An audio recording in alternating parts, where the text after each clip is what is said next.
Salut, t'es bien matinal aujourd'hui. D'ailleurs, en parlant de ça, tu connais la matinale? C'est un peu mon Netflix des maths à moi. Chaque semaine, j'ajoute des cours et des exercices pour te donner toutes les astuces pour tout casser à ton prochain contrôle de maths. Tout est organisé par chapitre et par classe pour que tu t'y retrouves vraiment facilement. En plus, à la fin de chaque chapitre, tu auras accès à un ou plusieurs sujets d'examen corrigés pour voir où t'en es. Et en plus, après chaque chapitre, je te donne une fiche résumée du chapitre pour que tu puisses réviser super rapidement avant ton contrôle. Toutes les informations sont en description. Je te souhaite une belle découverte du site et des vidéos qui sont dessus. Et sur ce, on se retrouve tout de suite pour la vidéo.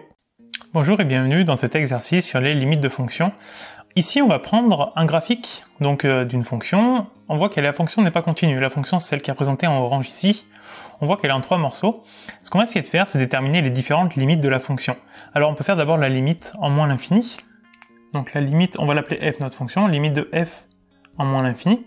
On se rend compte qu'en moins l'infini, notre fonction a tendance à longer cette droite-là. Et cette droite passe par 2. Donc en fait, la limite de la fonction, ça va être 2. On se rend compte aussi qu'hop, elle monte. En moins 3, elle n'existe plus. On a une coupure.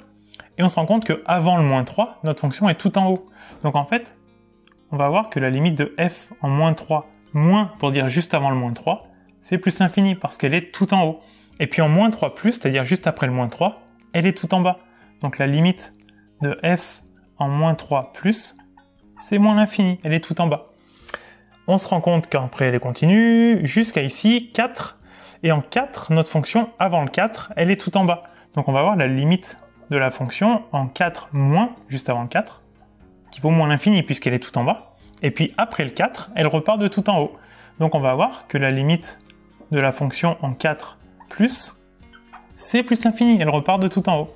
Et puis il en reste une dernière, on est tout en haut, et là, vous voyez, quand on va tout à droite, en plus l'infini, notre fonction longe à nouveau la droite au niveau de 2. Donc en fait, on va avoir la limite de f en plus l'infini qui va être égale à 2.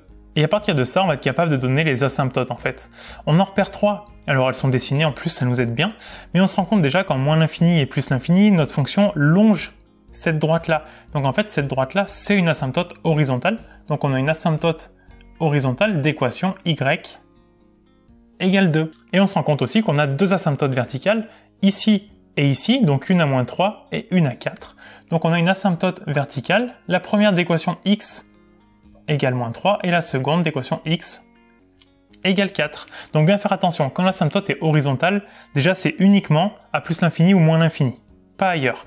Et l'équation c'est y égale la valeur donc à laquelle notre asymptote coupe l'axe vertical. Ici c'est 2.